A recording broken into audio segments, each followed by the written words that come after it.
Okay, so now we are ready to go to the next tool set, and if you move further you'll see that I've already got it set up on the smudge tool. So we did discuss the blur tool, the sharpen tool, and now we're at the smudge tool. And some of you may recall smudging, okay, when we were in kindergarten or first, second, third grade, where we kind of take paint and use our fingers to kind of smudge things.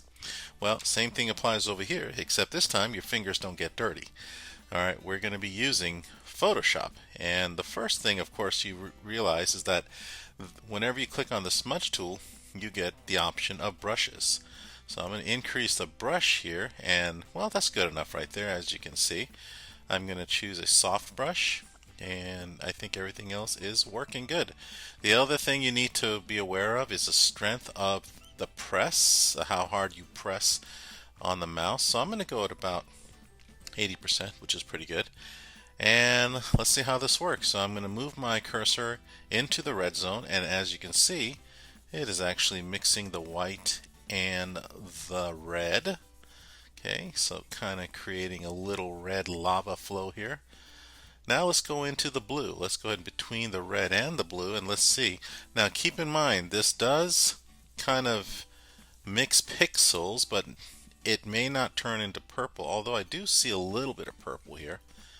Now I'm going to go into the blue and kind of smudge that.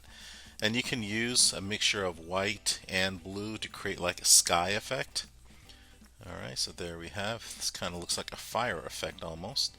And then of course between the blue and the green, the blue and the yellow, hopefully it'll make green. Not seeing much, but at any rate, going into the yellow. So there you have a totally smudged graphics here. Okay, there you have it. But now let's go into the real case scenario here.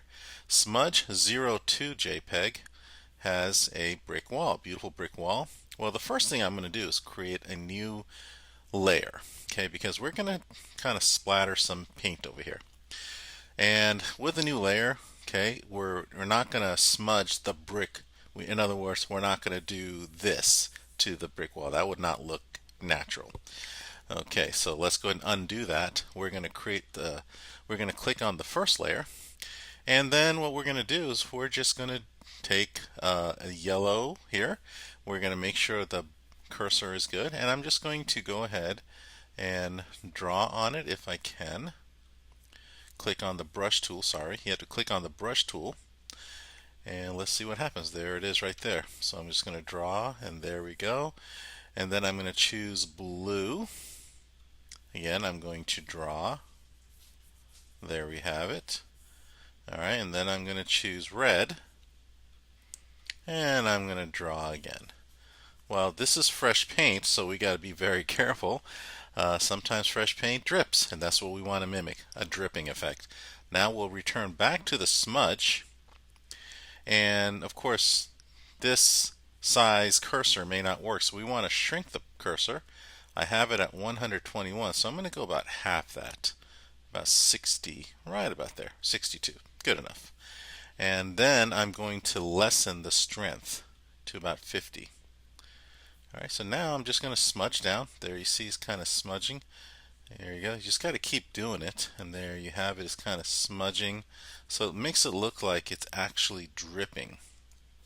Okay, and as you can see, it's kind of a struggle, so maybe I will increase the strength to about 90%. That way it's less. Oh, look at that. Alright, now we got something going here. Alright, so again, it's kind of like running down. Okay. Alright, so of course I'm not encouraging for you to do this in reality, okay? This is only Photoshop. Keep it in Photoshop. Don't go out painting the town red. Alright, so anyways, it kind of mimics that, so hopefully you'll understand the smudge tool. Rarely do I ever use it, but sometimes I do on occasion for reasons. Alright, well I hope you enjoy this, and stay tuned for the next lesson.